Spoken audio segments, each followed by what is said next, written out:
ያሬድ ለማህሌት ወቅኔያት ወባደት። በስመ አብ ወወልድ ወመንፈስ ቅዱስ አሐዱ አምላክ። ጤና ይስጥልኝ ተመልካቾቻችን፣ እንደምን ሰነበታችሁ? ይህ ማዕደ ቅዱስ ያሬድ የተሰኘው ሳምንታዊ መርሃ ግብራችን ነው። በዛሬው ዕለት ይዘንላችሁ የምንቀርበው ቃለ እግዚአብሔር ባለፉት ቀናት የህዳር 24 ወይም ካህናተ ሰማይ የተሰኘውን ስብሐተ እግዚአብሔር ይዘንላችሁ ቀርበን ነበር በክፍል 1። አሁን የዚያን ቀጣይና ሁለተኛውን ይዘንላችሁ እንቀርባለን። እስከ መርሃ ግብራችን ፍጻሜ ድረስ ተከታተሉን ዘንድ በአክብሮት እንጋብዛለን።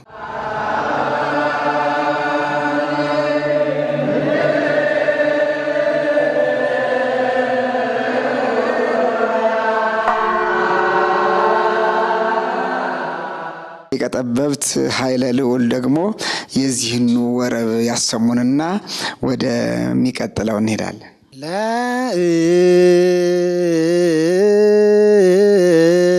ለሙንቱ ሀራ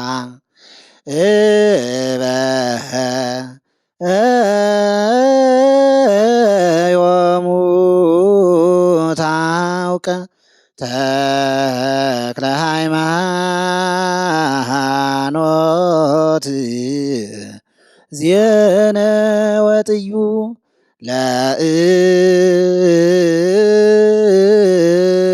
ለእሙንቱ ሀራ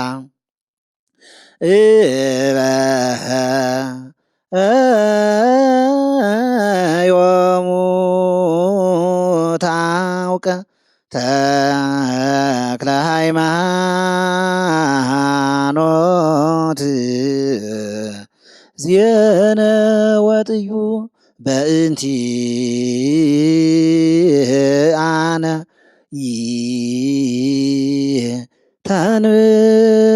ተንብሩ ጽድቀ ካህናተ ሰማይ ሊቀ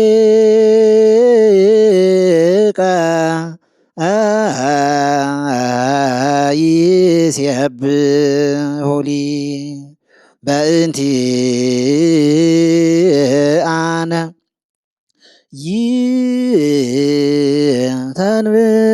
ተንብሩ ጽድቀ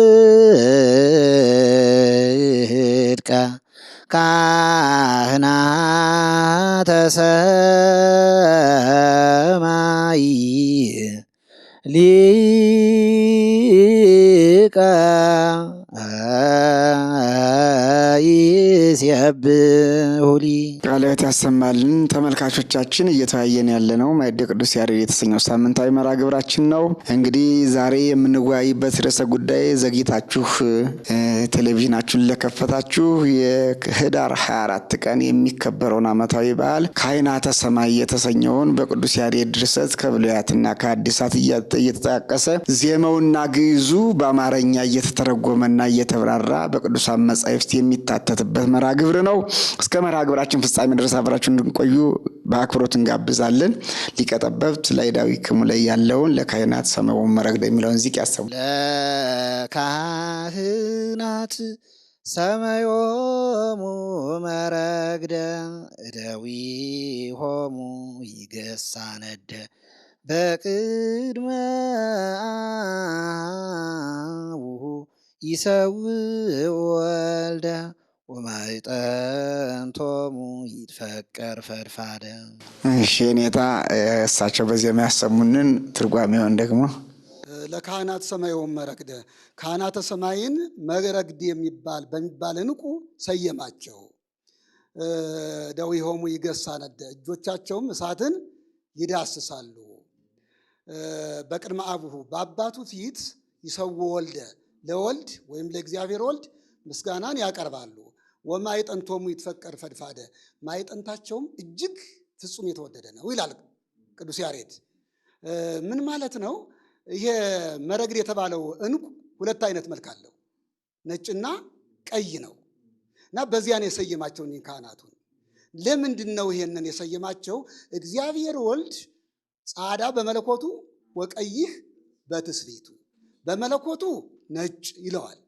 ሰው በመሆኑ ደግሞ ወቀይ በትስብእቱ፣ በሰውነቱ ቀይ ማለት ደሙን የሚያፈስ ማለት ነው። ደሙን በቀራንዮ ላይ የሚያፈስ ለማለት ፈልጎ ነው። ጻዳ በመለኮቱ ያው በመለኮቱ ኢሳይያስም እንዳየው ዳንኤልም እንዳየው ነጭ ነው ብሎታል። ዮሐንስም እንደዚያ ነው የሚለው። እንዲያውም እንደ ነጭ በግ ይላል። ነጭ በግ ይመስላል ይላል። ጸጉሩም ደግሞ ይሄ ራሱን ሲያየው በዘመናት የሸመገለውን ሲያየው ሰውነቱ እንደ ማነው ጸጉሩ እንደተነደፈ ጥጥ ያህል ነጭ እንደ ባዘቶ ጥጥ ይመስላል ይለዋል። እና ያንን ለመግለጥ ነው። ይሰው ወልደ ለወልድ መስዋዕትን ያቀርባሉ። ቅዱስ ቅዱስ እያሉ ያመሰግኑታል ማለት ነው።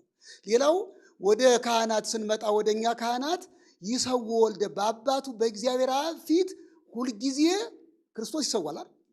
ስጋው ደግሞ እኮ ስንሰዋ ሁልጊዜ ማንን ነው የምንሰዋው? ክርስቶስ ነው የሚሰዋው። እንዲያውም እዚህ አንድ ታሪክ አለ። እንዲያው በቀላሉ እንትን ብለው ሁለት ባህታውያን አንድ ቦታ ይኖሩ ነበረ እና ለአንዱ ባህታዊ ይህ ህብስቱ ተለውጦ እንዴት ስጋ ወልደ እግዚአብሔር ይሆናል፣ ደሙ ተለውጦ እንዴት ደሞ ወልደ እግዚአብሔር ይሆናል እያለ ይጠራጠራል። አንደኛው በቅቶ ስለነበረ የዚያ ጥርጥር ለዚህ ለበቃው ተገለጠለት እና ምን አለው? ያ የበቃው ወንድሜ እኔስ እንዲያው እየተጠራጠሩ ስጋ ወደሙ ላይ አለው። ለምን እኔም ፈርቼ ነው እንጂ እንዲሁ ለመንገር ፈርቼ ነው እንጂ የምጠራጠራለሁ።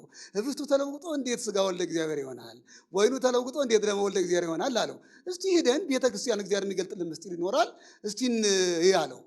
ምክንያቱም ያኛውን ወንድሙን ለማዳን ስለፈለገ ማለት ነው።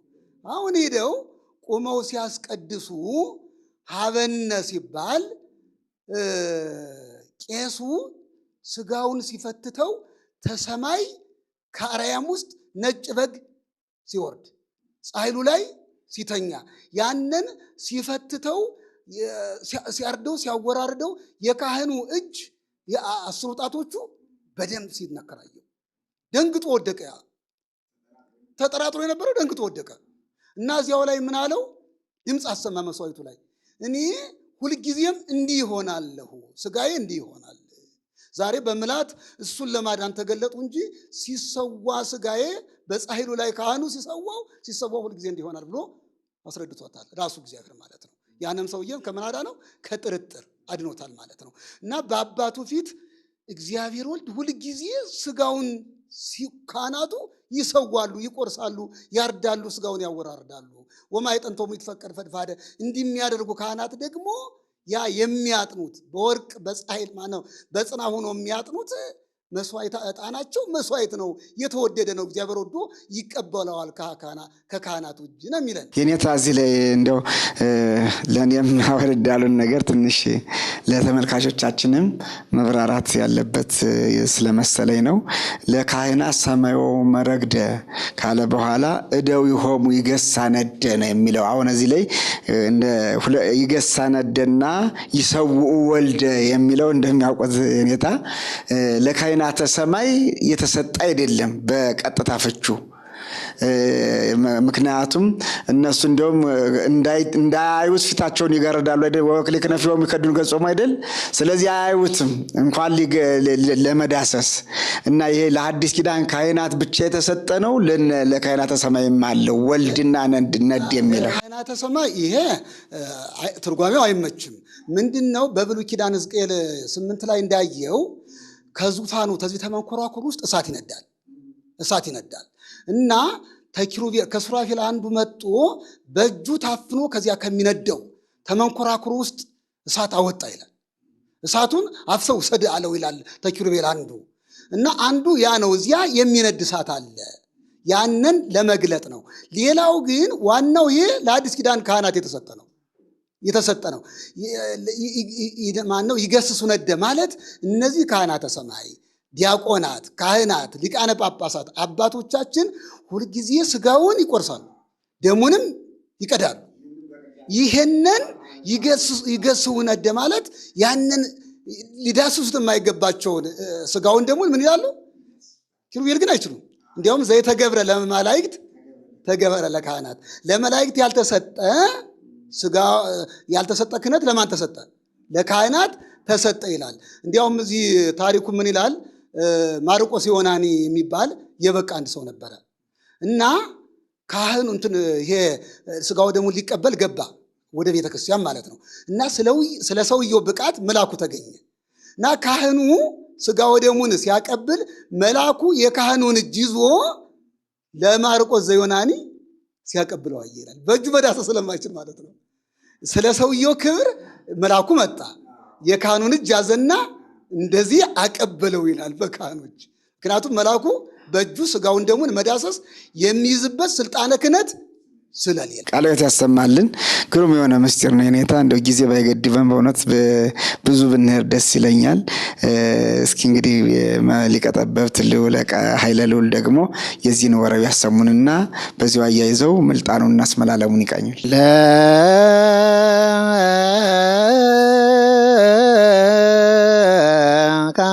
ለካህናት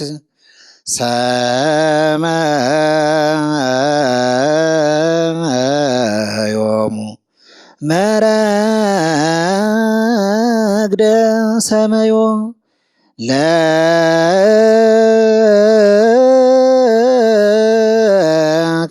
ለካህናት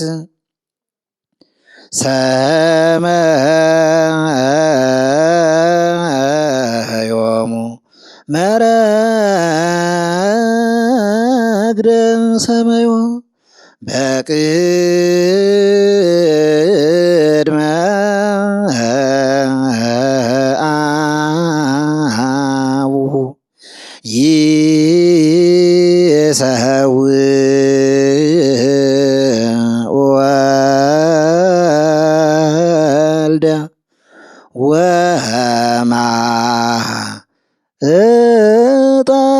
ወማዕጠንቶሙ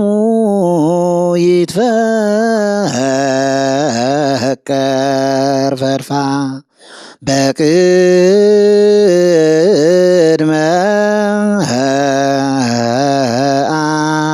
አቡሁ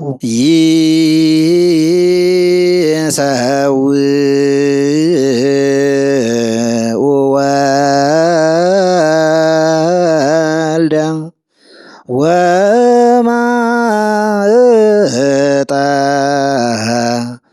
ወማዕጠንቶሙ ይትፈቀር ፈርፋ ሃሌሉያ ሰአሉ ለነ ጻድቃን ውሉደ ብርሃን ከመ ንድኃን በጸሎትክሙ ጸልዩ ለነ ካህናት አግብርተ እግዚአብሔር እስመ ለክሙ ይቤለክሙ አማልክት አንትሙ ወደቂቀ ልዑል ኩልክሙ ዮሐንስኒ ይቤ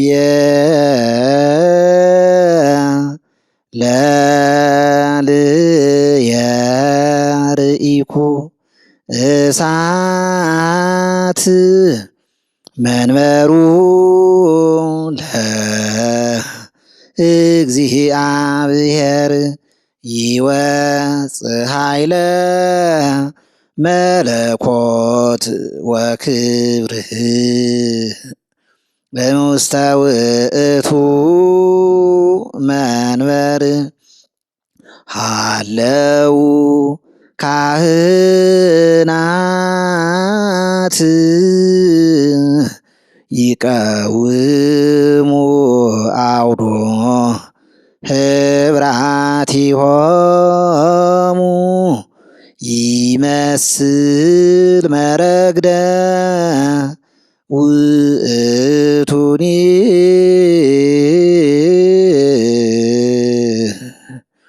ባረኮሙ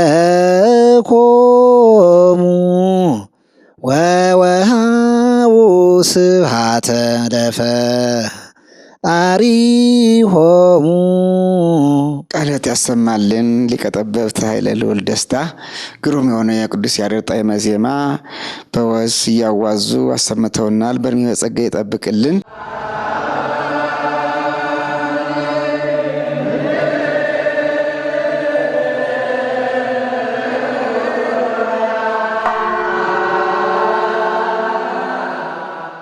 ያሬድ ለማህሌት ወቅኔያት ወባደት የኔታ ሊቀ ጠበብት በዜማ ያሰሙንን ከመልጣኑ ጀምረው በቅደም ተከተል ያብራሩልን። ሳሉ ለነ ጻድቃን ውሉደ ብርሃን የጻድቃን ውሉደ ብርሃን የብርሃን ልጆች የምትሆኑ ጻድቃን ስለኛ ለምኑልን ማልዱልን። ከመንዳን በጸሎትክሙ በጸሎታችሁ በምልጃችሁ ከታዘዘ መቅሰፍት ከወረደ መዓት እንድንድን። ጸልዩ ለነ ካህናት ስለኛ ጸልዩልን።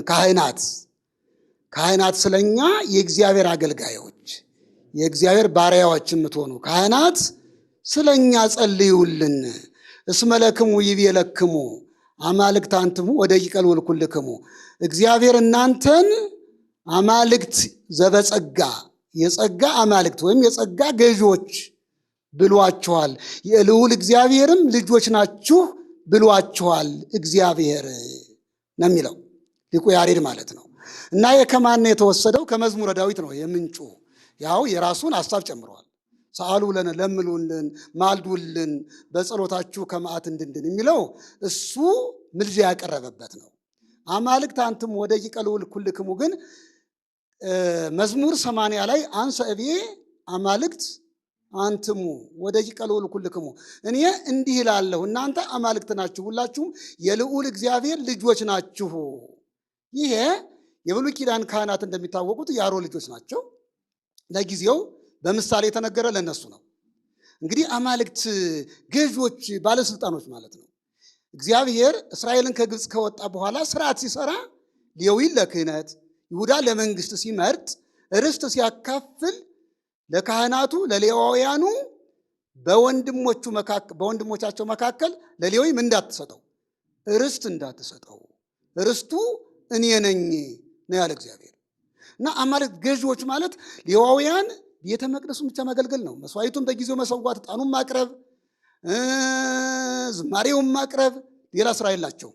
አያርሱም፣ አይቆፍሩም፣ በሬ ጠምደው ያርሱ አልተፈቀደላቸው። ርስታቸው ማን ነው? እግዚአብሔር ብቻ ስለሆነ ማለት ነው። እና ገዢዎች ናችሁ እናንተ ተብሎ ስለተጻፈ ለሁላችን ለምኑልን በእግዚአብሔር ፊት ባለሟሎች ናችሁ ይላቸዋል። በመጀመሪያው ካህናተ ሰማይ ናቸው። እነዚህ ያው ቅድም እንደተናገርሁት 24ቱ ካህናተ ሰማይ ሁልጊዜ ሰው ልጆች ይጸልያሉ። በምድር ያሉ ካህናትም ዕጣኑን ሲያጥኑ፣ ኪዳኑን ሲቆሙ፣ ማሕሌቱን ሲቆሙ ሁልጊዜ ለምእመናን ይጸልያሉ። ምእመናን ደግሞ አስራቱን፣ በኩራቱን፣ ቀዳማያቱን ጠንቅቀው ለእግዚአብሔር ማስገባት አለባቸው ማለት ነው። እና ያንን እናንተ አማልክት ናችሁ የልዑል እግዚአብሔርም ልጆች ናችሁ፣ ስለዚህ ለምኑልን ባለሟሎች ናችሁ፣ ተኛ እናንተ ትቀርባላችሁ። ለምሳሌ ከምእመናን ካህናት ነው የሚቀርቡት፣ የእግዚአብሔር የመቅደሱ አገልጋዮች ናቸው። የኔታ እንደው እዚህ ላይ እንደው አንድ ለአድማጭ ተመልካቾቻችንም ግልጽ እንዲሆን ፈልጌ ነው። እንግዲህ በብሉይ ኪዳንም እያመሰጠሩ ልበ አምላክ ዳዊት የተናገረው እንደገና ካህናተ ሰማይ ዘወትር ምስጋናቸው ምግባቸው ምስጋናቸው ሆነው የሚያመሰግኑት ከመላእክትም ካህናት እንደሚበልጡ እሳተ መለኮትን በመዳሰስ ለወልድ መስዋዕቱን በማቅረብ እንደሚበልጡ ወይም በስልጣን በተሰጣቸው ስልጣን መላእክት የማያደርጉት እንደሚያደርጉ ተብራርቷል። ደግሞ እዚህ ላይም ደግሞ አማልክት ዘበጸጋ ተብሎ የጸጋ አማልክት እስከመባል ደርሰዋል ነገር ግን ያሁኑ ትውልድ በዚህ ደረጃ እንግዲህ ከመጽሐፍ ቅዱስ የለም እንዳንል የቅዱስ ያሬድ ልብ ወለድ ነው እንዳንል መጽሐፍ ቅዱስ መሆኑን እያሳየን ነው። በዚህ ደረጃ እግዚአብሔር ያከበራቸውን በቀጥታ ወደ እግዚአብሔር ነው እንጂ ካህናት አያስፈልጉም፣ አማላጅ አያስፈልጉም ለሚሉት ምንድን ነው መልሱ? የኔታ ግልጽ እንዲሆን ለአድማጭ ተመልካቾቻችን ነው። መጽሐፍ ቅዱስንም አለማንበብ ይመስለኛል። የእግዚአብሔርንም ሐሳብ አለመገንዘብ ነው። ይሄ እኮ እግዚአብሔር ምንድን ነው ያለው? ቅዱስ ጴጥሮስን አንተ ኮክ ወዲህ በዛቲ ኮኮ አንጻ ለቤተ ክርስቲያኔ። ቅዱስ ጴጥሮስን የማቴዎስ ወንጌል ምዕራፍ 16 ከቁጥር 13 ላይ እንደተጻፈው 13 ላይ ማለት ነው የሰውን ልጅ ማን ይሉታል ብሎ ለደቀ መዛሙርቱ ጥያቄ አቅርበዋል። ጌታችን ኢየሱስ ክርስቶስ ማለት ነው። እና ሰዎች ምን ይሉታል ሲሉ ኤልያስ የሚሉ አሉ፣ ኤርምያስ የሚሉ አሉ፣ ዮሐንስ የሚሉ አሉ። ምክንያቱም ክርስቶስ በትምህርቱ በቅድስናው ምን ያህል ተጽዕኖ አምጥቷል በእስራኤል ላይ እና ካህናቱ ምንም ቢጠሉት ህዝቡ አዎ በካህናቱ ዘንድ ማለት ነው። አሁን ኤልያስ ነው ማለት እንግዲህ ኤልያስ፣ ኤርምያስ እነ ዮሐንስ በእስራኤል ዘንድ በካህናቱ ዘንድ ምን ያህል ተጽዕኖ ያመጡ ነቢያት እንደሆኑ ይታወቃል። እነዚህ ሰዎች ኤርምያስ ነው፣ ኤልያስ ነው፣ ዮሐንስ ነው ካሉ ክርስቶስን ሳይወዱም ቢሆን በቅድስናው እንዲከተሉት አድርጓቸዋል። እንዲህ ይለዋል። ካህናቱ እኮ ናቸው፣ ህዝቡ ብቻ አይደለም። እነ ቀያፋ እነ ሐና እንደዚህ ይላሉ። ኤልያስ ነው ይሉታል ከተባለ ኤልያስ እኮ ለአይሁድ ወይም ለካህናት ለእስራኤል ካህናት ለአይሁድ ካህናት መሰረት ነው፣ አምድ ነው። እስካሁን ድረስ የኤልያስ ጽዋ የሚባል አለ። መስዋዕት ሲሰዉ በኤልያስ ስም የሚቀመጥ ጽዋ አላቸው ይባላል። በጣም ስለሚያከብሩት ማለት ነው። ከማክበራቸው የተነሳ ኤልያስን በጣም ትልቅ ቦታ ነው የሚሰጡት፣ ኤርምያስንም እንደዚሁ። እና ክርስቶስን እንደዚህ ካሉት በቅድስናው ያደርገው በነበረ ትምህርቱ በታምራቱ በጣም አይምሯቸው ምን ተብሏል? ተማርኳል ማለት ነው። እና እንዲህ ካለ በኋላ እነሱ እንዲህ ካሉ እናንተ እኔን ማን ትሉኛላችሁ ሲል ዝምታ ሰፈነ። እና በዚህ ጊዜ ቅዱስ ጴጥሮስ ምንድነው ያለ? አንተማ እስከ ክርስቶስ ንጉሥ ትታነጽ መቅደስ ወእምዝ ትትመዘበር፣ እስከ ክርስቶስ ድረስ የብሉይ ቤተ መቅደስ ትሰራለች፣ ከዚያ በኋላ ግን ትፈርሳለች ተብሎ በዳንኤል የተነገረልህ የሕያው እግዚአብሔር የባህሪ ልጁ ኢየሱስ ክርስቶስ ነው አለው ቅዱስ ጴጥሮስ ማለት ነው። የሚገርም መልስ ነው። እና ጌታ ምንድን ያለው? ብፁዕ አንተ ስምዖን ወልደ ዮና፣ የዮና ልጅ ስምዖን አንተ ንዑድ ክቡር ነህ፣ እስመ ይከሰተ ለከ ዘሥጋ ወደም። ይህንን የኔን አምላክነት የኔን የእግዚአብሔር ልጅነት የኔን ክርስቶስነት የገለጠልህ ስጋዊ ደማዊ አይምሮ አይደለም፣ ወይም ከስጋዊ ከደማዊ መምህር ተምረህ አይደለም። የገለጠልህ የባህሪ አባቴ እግዚአብሔር አብ ነው። ስለዚህ አንተ ብፁዕ ነህ አለው። ብፃን ሰጠው ማለት ነው። መቼም ዛሬ እኮ ትልቅ መልስ ስላመጣ ትልቅ ነጥብ ነው የሚሰጠው አይደል? አቬሬጁን እንትን ካለው አቬሬጁ በጣም ታደገ ከሰፋ አይደል? ያኮ የሚማረው ተማሪው ለራሱ እኮ አይደለም ለሀገር እኮ ጭምር እኮ ነው። አንድ ሰልጣና ተማሪ በጣም እንትኑን ይሄንን ፈተናውን እየደፈነ ከሄደ ያ ሰውዬ ያ ተማሪ የሀገር ቅርስ ነው የሚሆነው። እና መምህራኑ በጣም ይበረታታል፣ ሽልማት ይሰጠዋል ማለት ነው። እንደዚህ ሙሉ ጌታ ሸለመው። ምንድነው ያለው?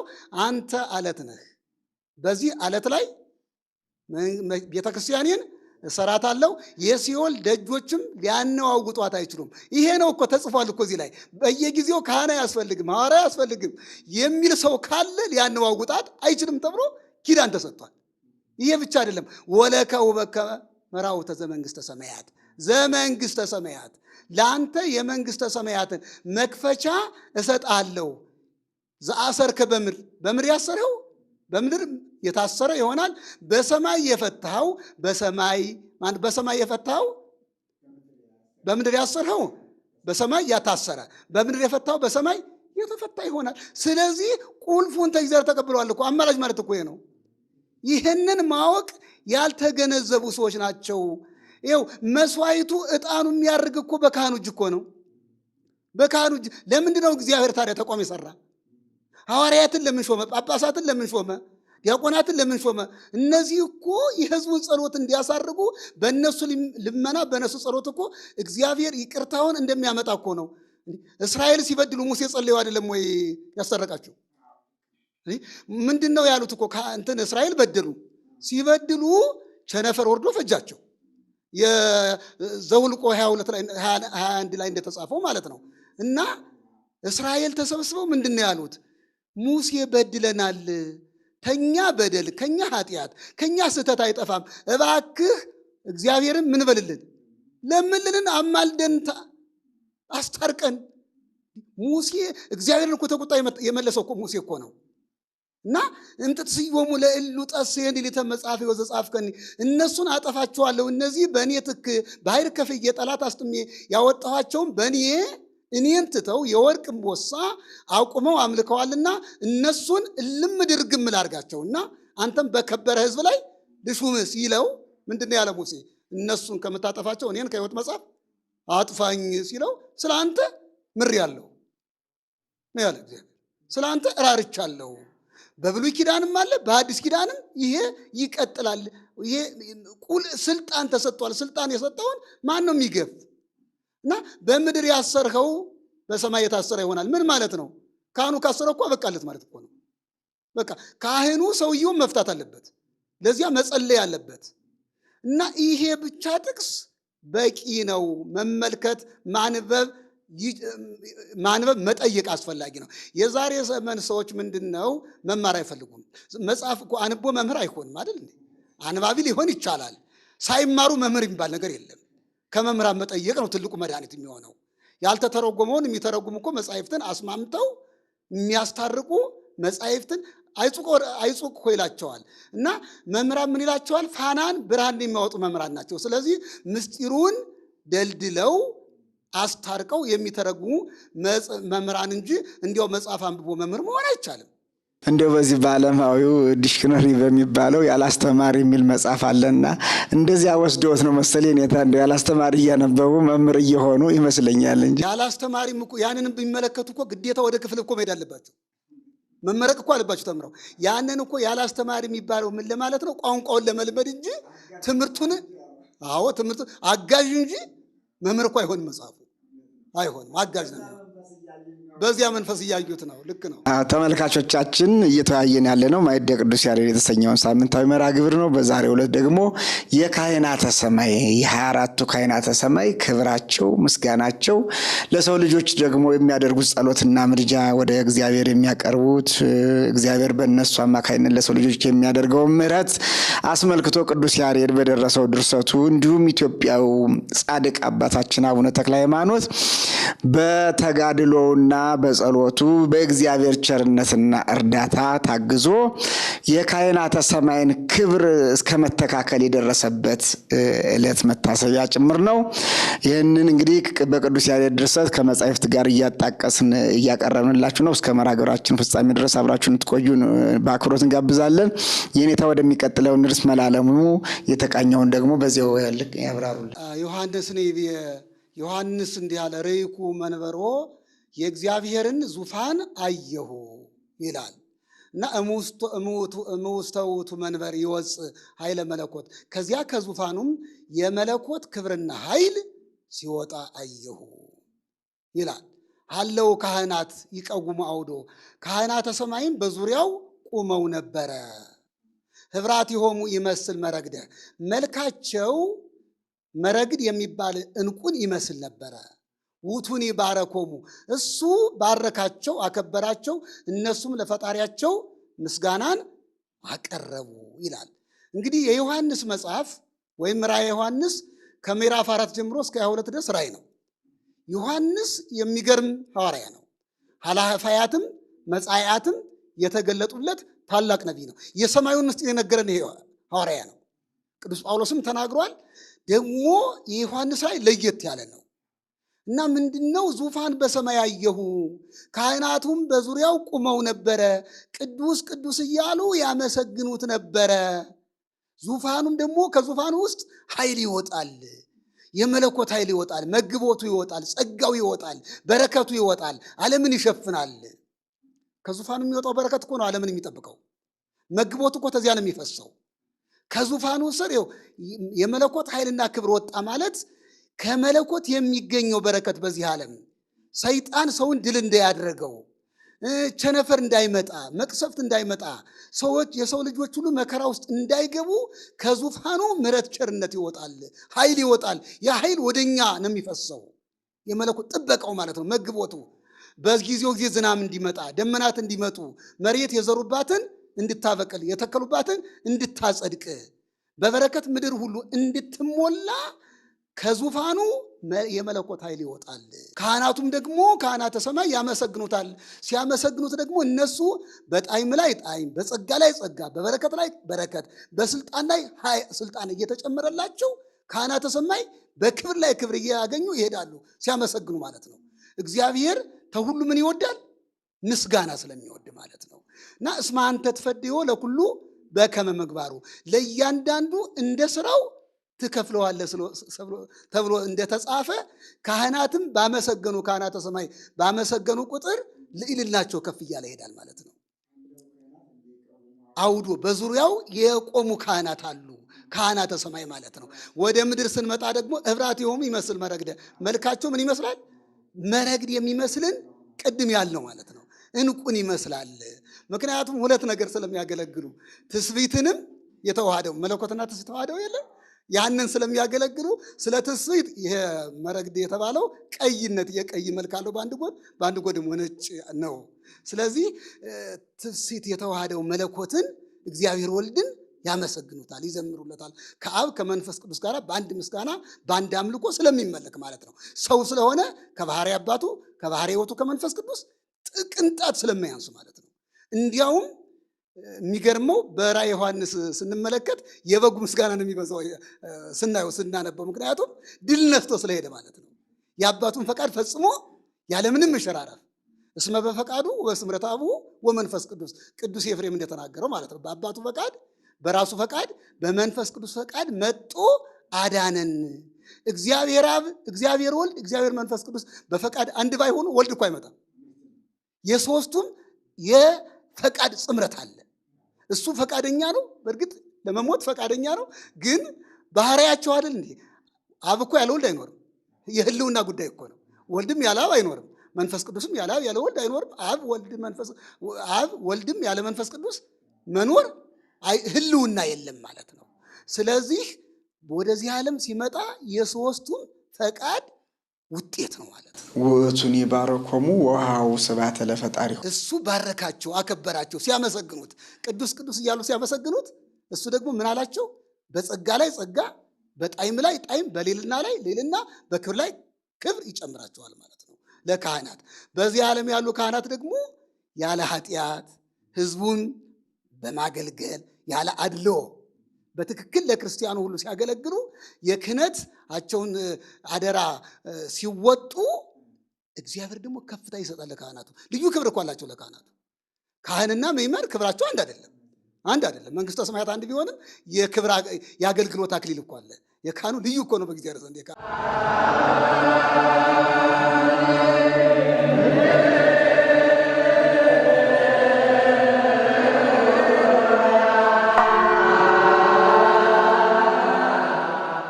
ያሬድ በለማህሌት ወቅኔያት ወባደት ቃለ ሕይወት ያሰማልን። የኔታ በዕድሜ በጸጋ ይጠብቅልን። ሊቀ ጠበብት ኃይለ ልዑል ደግሞ የምልጣኑን አመላለስ ይበሉልንና ሰዓታችን እንግዲህ እየገደበን ነው። እስመ ለዓለም ቅንዋቱና ሰላሙን በዚሁ አያይዘው ይቃኙልን። አማልክት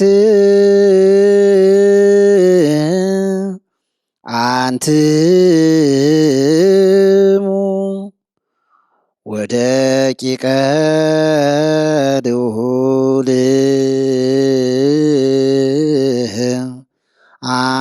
አማልክት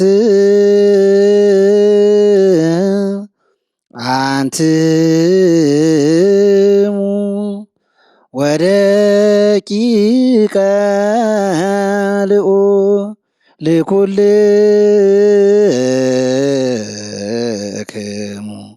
ወደቂቀ ልዑል ኩል ወደቂቀ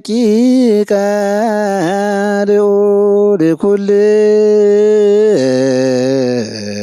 ኩልክሙ ወደቂቀ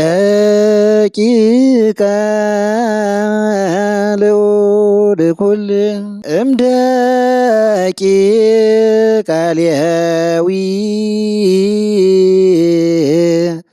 አርሃየ ሰባተ ስርዓታተ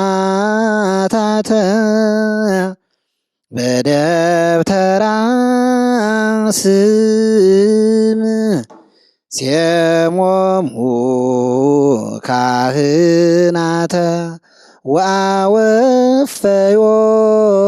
ወአወፈዮሙ መራሁተ እንዘብሐ መስቀሉ ይረድእ ተሰሃልከ እግዚኦ ምድረከ ሃሌሉያ ጸውዖሙ ኢየሱስ ለካህናት በውስተ ውሳጤ መንጦላይት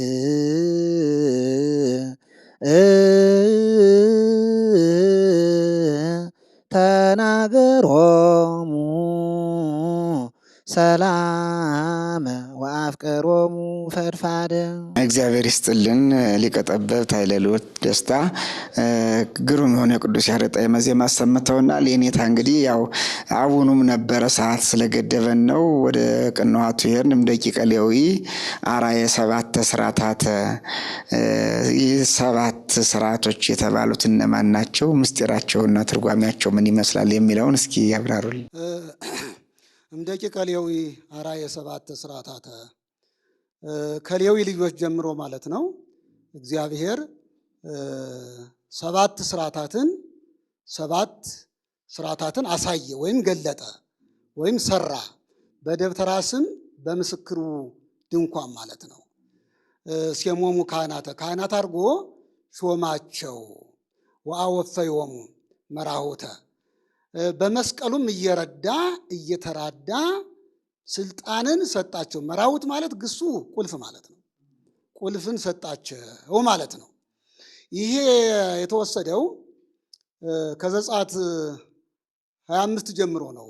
ወደ ብሉይ ኪዳን ስንወስደው እግዚአብሔር እስራኤልን ከግብፅ 430 ዓመት ከተቀመጡ በኋላ ብዙ ታምራት አድርገው አውጥቷቸዋል እና ደብረ ሲና ሲደርስ ስራ አሰራላቸው። በደብረ ሲና አምደ ብርሃን ነው የሚመራቸው። በድንኳኑ ላይ የሚቀመጥ የብርሃን ድንኳን አለ። ብርሃን ይቀመጣል ድንኳኑ ላይ እና ያ ብርሃኑ ሲነሳ ይነሳሉ። ብርሃኑ ደግሞ ከቆየ ዓመትም 2 ዓመትም ይቆያሉ። እስራኤል በጉዟቸው ጊዜ 40 ዓመት አይደለ ይሄዱ። በእርግጥ እስራኤል 40 ዓመት እንዲሄዱ አልነበረም። እግዚአብሔር ከግብፅ ሲያወጣቸው በ40 ቀን እንዲገቡ ነው። ነገር ግን አሐቲ ዓመት አሐቲ ዕለት ትኩንክሙ ዓመት፣ አንዲት ቀን 1 ዓመት ትሁንባችሁ ተባሉ። ስለምን? እግዚአብሔርን ስለበደሉ ማለት ነው። እግዚአብሔርን ስንበድል ችግራችን ይመጣል። አጭሩ ነገር እግዚአብሔር ስንጸልይ ሱባኤ ስንገባ መከራችን ያጥራል። ያለዚያ ግን ኃጢአት ስንሰራ ስንሄድ መከራችን እየረዘመ ነው የሚሄደው። እግዚአብሔር ዓመት አስቦት እንደሆነ ከጸለይን ሳምንት ሊያደርገው ይችላል ማለት ነው። እና 7 ስርዓታት ደብተራ ሙሴን ከተማውን ሆርና ሮ እንዲጠብቁ አድርጓል። እግዚአብሔር ከግብፅ ከወጡ በኋላ ደብረ ሲና ሲደርሱ ሕግ እሰራልኝና ወደ ደብረ ሲና ውጣ አለው እግዚአብሔር ሙሴን ማለት ነው። እና እግዚአብሔር ሙሴ ኢያሱን አስከትሎ ሲሄድ አሮንና ሆርን ከተማውን ጠብቁ፣ ተንከባከቡ፣ ህዝቡ ወደ ኃጢአት እንዳይሄዱ አስተምሩ ብሏቸው ሄደዋል። ደብረ ሲና 7 የእሳት መጋረጃ ይጋረዳል የሚለው አሁን 6ቱን እየገለጠ ገብቶ 7ኛው ላይ ይቆማል እና 40 ቀን 5ቱን መጻሕፍተ ሙሴ በአይምሮ ሳለበት 40 ቀን ማለት ነው። 6 ቀን ቃል ለቃል ሲያነጋግረው ቆይቷል። 34 ቀን ግን ያንን 6 ቀን ቃል ለቃል ሲነግረው የቆየውን በአይምሮ ሳለበት ነው የሚለው። ይሄ ብቻ አይደለም። ይቺ ደብተራ ኦሪት ስራዋ እግዚአብሔር በደብረ ሲና ላይ የብርሃን ድንኳን ከሰማይ አምጥቶ ፕላኗን ለማን አሳየው? ለሙሴ አይን ላይ ነው ያሳየው እና በአራያ ዘአራዮ ይላል ሲሰራት ማለት ነው። ማሳየት ብቻ አይደለም፣ አንድ ፈትል እንኳ ተሰርቃ እንዳትቀር፣ አንድ አውታር ተሰርቆ እንዳይቀር እንዳይጎድል ያንን የድንኳኑን ፕላን በአይምሮ ቀረጸለት ማለት ነው። በአይምሮ በሙሴ አይምሮ ቀረጸለት እና እዚህ መጥቶ ሲያሰራው ባስሌልና ኤልያብ እየረዱት ሲሰራ አንድ ነገር አልተሳሳተም። ምክንያቱም ሙሴን ራሱ መጽሐፍ አድርጎ ነው የላከው። ልክ ዛሬ ምህንድስና ተመርቀው ሲወጡ በወረቀት ላይ የሚሰሩት ነገር አለ አይደል? ግልጽ ፕላኑ እዚያ ላይ የሚሰሩት ልክ እንደዚያ ሙሴን ራሱን ፕላን ያደረገው እግዚአብሔር እንደዚህ አድርጎ ደብተራ ኦሪት ስትሰራ ታቦቱ አለ፣ ጽላቱ አለ፣ የተለያየ ነው፣ መጋረጃው አለ፣ ምሰሶቹ አሉ፣ አውታሩ አለ። የዚያ ሁሉ ቁጥር በሙሴ አይምሮ ነው የተጻፈው። እና ያንን ሲያሰራ ተቋመ ወርቅን ሲያሰራ ምንድነው ያደረገው? ተቋመ ወርቅን መክሊት የሚባል ወርቅ አለ፣ የጠራ ወርቅ ማለት የተቀጠቀጠ፣ ከዚያም ተሰራ ብሎታል። እና 7 አይጹቅ አውጣለት። የዚያ የተቋመ ወርቅ 7 አይጹቅ አለው። 7 ቧንቧ ማለት ነው። ልክ እንደዚህ ክፍት የሆነ ነገር አለው። በአንዱ የተቀዳው ዘይት በሰባቱ ምን ይላል? ይሞላል። በጣም የሚገርም ነገር ነው። እና ሲለኮስም አንዱ ሲለኮስ 7ቱ ሁሉ አይጹቅ ምን ያመነጫሉ? ብርሃን ያመነጫሉ ማለት ነው።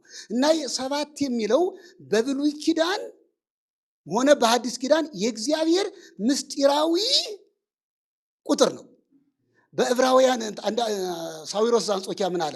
እስመ ሁልቆ ሳብዕ ወይም እስመ ሁልቆ ሳብዕ በኀበ ዕብራውያን ፍጹሙቱ። ቁጥር 7 ቁጥር በዕብራውያን ፍጹም ነው ይላል። በዕብራውያን ብቻ አይደለም፣ በእግዚአብሔር ዘንድም ራሱ ፍጹም ቁጥር ነው። በራእየ ዮሐንስ ላይ 7 የሚል 52 ጊዜ ተገልጧል፣ ተጽፏል። 52 ጊዜ ማለት ነው። ራእዩ ላይ ብቻ 52 ጊዜ ተገልጧል። በጣም የሚገርም ነገር ነው። እና ይሄ እግዚአብሔር ነገር ሁሉ ሲመሰርት በ7 ቁጥር ነው የመሰረተው ማለት ነው። እና በእኛ ውስጥ ራሱ እኛ እኮ 7 ባህሪ ነው ያለን አይደል? ከ4ቱ ባህርያተ ሥጋ ከ3 ባህርያተ ነፍስ ሲደመር ስንት ማለት ነው?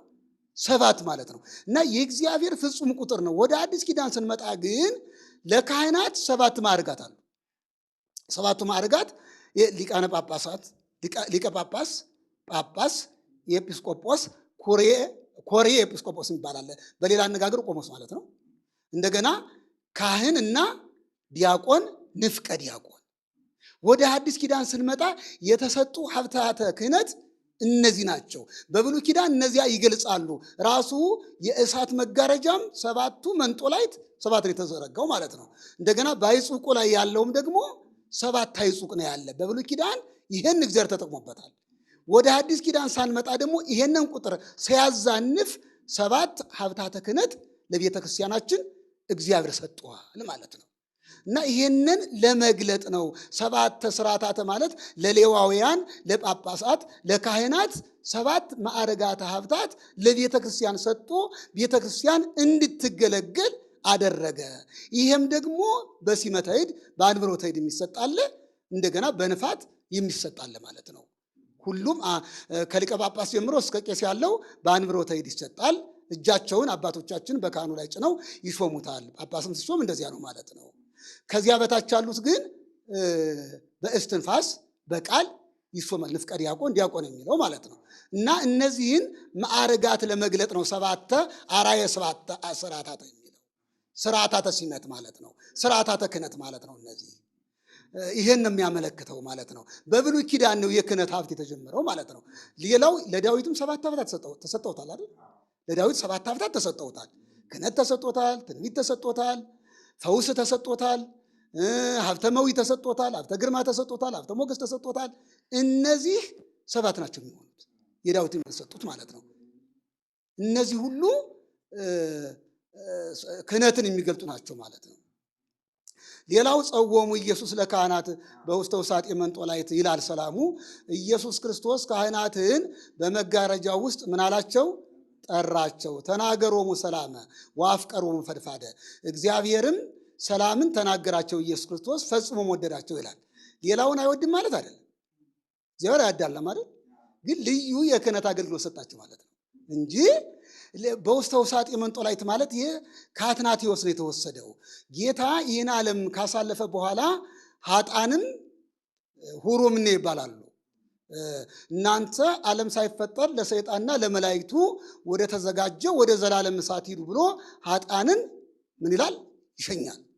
አባታቸው ተግብር አባታቸው ከዲያብሎስ ጋር እነሱን ያሰናብታል ማለት ነው። ጻድቃንንም ኑ ሀቢዬ ቡሩካኑ ላቡዬ ትረሱ መንግሥተ ሰማያት፣ እናንተ የአባቴ ቡሩካን ዓለም ሳይፈጠር ያዘጋጀውላችሁን መንግሥተ ሰማያትን በስን በመዓዛ በብርሃን ያዘጋጀውላችሁ መንግሥተ ሰማያትን ተወርሱ ዘንድ ወደ እኔ ኑ ብሎ ጻድቃን ወደሱ ይቀርባሉ፣ ይከቡታል ማለት ነው። ያን ጊዜ ምን ይሆናል? አሚሃ ለእልያሁ ወለጻድቃኒሁ ደብተራ ብርሃን ይተከል። ያን ጊዜ ለጻድቃን ለተመረጡት የብርሃን ድንኳን ይዘረጋል። ወመንጦላዕተ እሳት ይሰፋ ዘቦቱ ሰብኡ ምስዋር፣ ሰባት ክፍል ያለው የእሳት መጋረጃ ይጋረዳል፣ ይዘረጋል ይላል። ካህናት ወዚያ ውስጥ ነው የሚገቡት። ወህየ ይበው ሊቀ ካህናት ኢየሱስ ክርስቶስ ለስርዓተ ምስጢር ስጋውን ደሙን ምስጢር ለማሳየት ያን ጊዜ ወደዚያ ወደ ተዘረጋው ወደ ብርሃን እንኳን ማን ይገባል? ሊቀ ካህናታችን ኢየሱስ ክርስቶስ ይገባል። ወያቀወሙ ለካህናት በየማኑ ወደ ዲያቆናት በጸጋሙ፣ ካህናትን በቀኙ ያቆማቸዋል፣ ዲያቆናትን ደግሞ በግራው ያቆማቸዋል። ከመያርዮሙ ስርዓተ ምስጢር የስጋውን የደሙን ምስጢር ያሳያቸው ዘንድ ይልና ወደዚያ ምንድነው የሚለው? ኦ ካህናት ስዩማን ክብር ለክሙ፣ እናንተ የተሾማችሁ ካህናት ክብር ይገባቸዋል። እስመ ትትካኑ ምስለ እግዚአ ሰማያት ወምድር፣ ሰማይን ምድርን ከፈጠረ ከኢየሱስ ክርስቶስ ጋር የምታገለግሉ ወይም እሱን የምታገለግሉ እናንተ ዲያቆናትም የተመረጣችሁ ደስታ ይገባቸዋል እያለ የካህናቱን እንትን ይገልጣል፣ ክብራቸው ማለት ነው። ያን ጊዜ የብርሃን ድንኳን ይተከልና ኢየሱስ ክርስቶስ ልዩ በሆነ ክብር ለካህናቱና ለዲያቆናቱ የስጋውን የደሙን ክብር ያሳያቸዋል። ምንድነው? ስጋው ደሙ ሌላ ሆኖ ይመጣል ማለት አይደለም። አንድ ጊዜ በቀራንዮ የተሰዋ ነው፣ የተሰጠን ነው ማለት ነው። ነገር ግን ያን ጊዜ በፍጹም ክብር። ዛሬ እኮ ስጋው ደሙ ሲለወጥ እኮ በእምነት ነው የምንቀበል። እኛ ማየት አንችልም፣ የበቁት ናቸው የሚያዩት።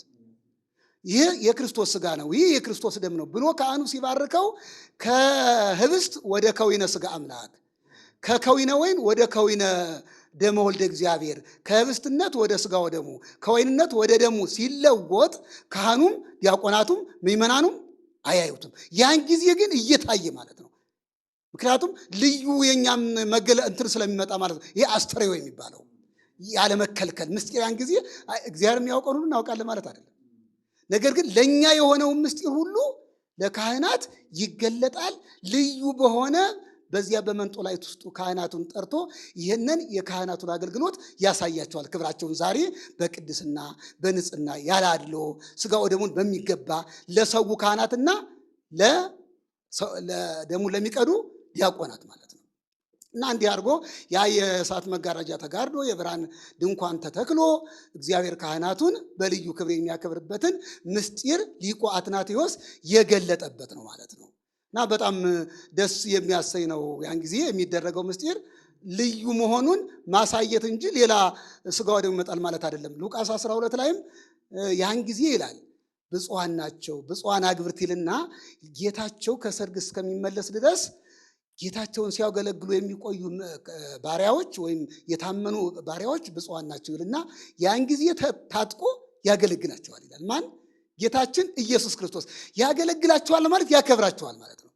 በፍጹም ክብር ያከብራቸዋል የሚለው ምስጢር ቃለ ሕይወት ያሰማልን። የኔታ መጋቤ ጥበባት አስራት ጌትነት የመካነ ሕያዋን ቅዱስ ገብርኤል ካቴድራል የቅኔ መምህር፣ በሙያ ደግሞ የብሉይም የሐዲሱም ትርጓሜ መምህር፣ የቅዳሴ መምህር እንዲሁም አቋቋም አዋቂ፣ ዜማ አዋቂ ናቸው። አሁን እድሉን ለሌላ ሰጥተው ነው እንጂ ራሳቸው ቃኝተው መተርጎም የሚችሉ እንግዲህ በቤተ ክርስቲያናችን እንደነዚህ ያሉት አራት አይና ይባላሉ። አድማጭ ተመልካቾቻችን በዓለማዊው ቦታ ስናይ እንደ ሰውኛው ማየት የተሳናቸው የሚል ድርጅት አቋቁሞ በስማቸው የሚበላበት ሲሆን በቤተ ክርስቲያናችን ደግሞ እነሱ ከራሳቸው አልፈው ለሌሎች ብዙ አሁን የኔታ ክፍለ ሀገር እያሉ እዚህም ሆነው ብዙ ደቀ መዛሙርትን መምህራን በአብነት ደረጃ አስመስክረው የወጡ ብዙ የቅኔ መምህራን የመጻሕፍት መምህራን ያወጡ ናቸው።